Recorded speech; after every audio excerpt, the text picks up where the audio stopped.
Assalamualaikum warahmatullahi wabarakatuh. Nama saya Zara Sifa Salsabila dengan NIM 250 30 10 140. Di sini saya akan menjelaskan tentang analisis faktor yang mempengaruhi keputusan pembelian konsumen. E-commerce mempertimbangkan aspek produk, harga, promosi, dan kemudahan penggunaan aplikasi sebelum memutuskan pembeli. Nah, maksudnya dalam e-commerce, konsumen mempertimbangkan beberapa aspek sebelum memutuskan membeli, yaitu produk, harga, promosi, dan kemudahan penggunaan aplikasi. Aspek produk meliputi kualitas, deskripsi, serta ulasan dari pembeli lain yang membantu konsumen menilai kepercayaan terhadap produk. Aspek harga berkaitan dengan keterjangkauan, diskon, dan perbandingan harga dengan toko lain. Aspek promosi seperti voucher, cashback, dan iklan dapat menarik minat konsumen untuk membeli.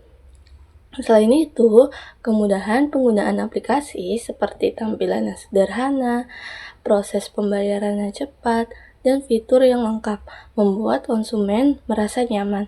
Oleh karena itu, semakin baik keempat aspek tersebut, semakin besar kemungkinan konsumen memutuskan untuk melakukan pembelian. Menguji pengaruh kualitas produk, harga, promosi, kemudahan penggunaan terhadap keputusan pembelian di e-commerce atau Shopee. Nah, penelitian ini bertujuan untuk menguji pengaruh kualitas produk, harga, promosi, dan kemudahan penggunaan terhadap keputusan pembelian di e-commerce, khususnya di Shopee. Kualitas produk dilihat dari kesesuaian deskripsi, rating, dan ulasan pelanggan. Harga dinilai dari keterjangkauan serta adanya diskon atau gratis ongkir. Promosi mencakup voucher, cashback, dan iklan. Sedangkan kemudahan penggunaan berkaitan dengan tampilan aplikasi, proses checkout, dan metode pembayaran. Keempat variabel tersebut diduga berpengaruh positif terhadap keputusan pembelian. Artinya, semakin banyak persepsi konsumen terhadap faktor-faktor tersebut, semakin besar kemungkinan mereka melakukan pembelian di Shopee. Survei kuantitatif dengan kuesioner atau Likert dan analisis regresi linear berganda atau SPSS. Penelitian ini menggunakan metode survei kuantitatif dengan instrumen kuesioner berskala Likert untuk mengukur tingkat persetujuan responden terhadap setiap pernyataan yang diberikan. Data yang terkumpul kemudian dianalisis menggunakan teknik regresi linear berganda melalui aplikasi IBM SPSS statistik untuk mengetahui pengaruh masing-masing variabel independen terhadap variabel dependen secara simultan maupun parsial. Nah, metode ini bertujuan menghasilkan analisis yang objektif, terukur, dan dapat diuji secara statistik. Lalu ada variabel kualitas produk, harga, promosi, dan kemudahan penggunaan berpengaruh terhadap keputusan pembelian. Tidak ada satu variabel yang paling dominan.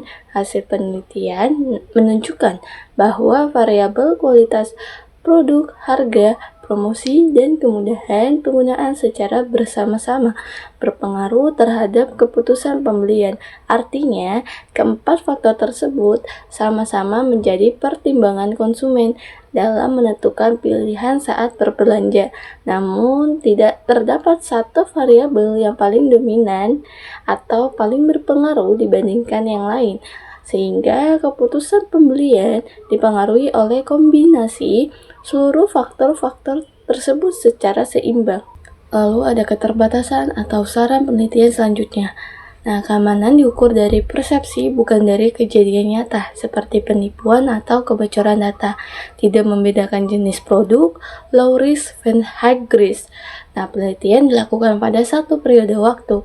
Faktor demografis belum dianalisis secara mendalam. Penelitian ini memiliki beberapa keterbatasan, yaitu variabel keamanan hanya diukur berdasarkan persepsi responden bukan dari kejadian nyata, seperti penipuan atau kebocoran data, sehingga hasilnya bersifat subjektif. Selain itu, penelitian tidak membedakan jenis produk berdasarkan tingkat risiko, yaitu low risk dan high risk. Padahal perbedaan ini dapat mempengaruhi keputusan pembelian. Penelitian juga dilakukan dalam satu periode waktu atau cross-sectional, sehingga tidak melihat perubahan perilaku dari waktu ke waktu. Terakhir, faktor demografis seperti usia, pendapatan, dan pendidikan belum dianalisis secara mendalam, sehingga pengaruh karakteristik responden terhadap keputusan pembelian belum tergambarkan secara lengkap.